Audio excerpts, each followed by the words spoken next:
Giêsu hăng bay bay đi xuân lại một gian mò gì đi tâm pin qua đi bên con một cha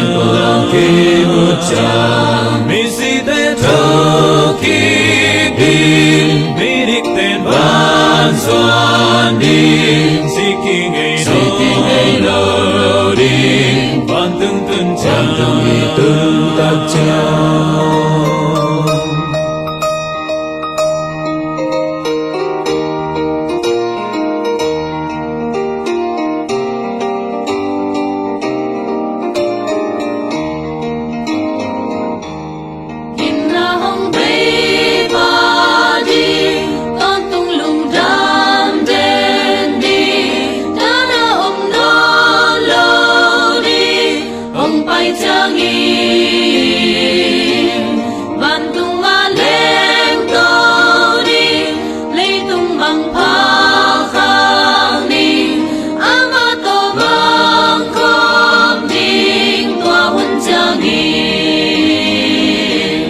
Giêsu hăng bay bay đi xuân lại một gian mò gì đi tâm pin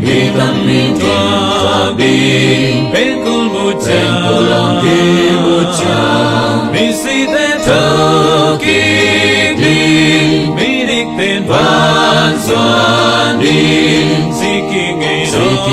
lâu đi van từng cha. Giêsu hăng bay bay đi xuân lại một gian mò gì đi tâm pin qua đi bên con một cha mi si tên thơ kỳ đi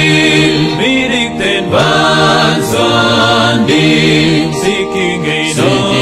lâu đi van từng cha.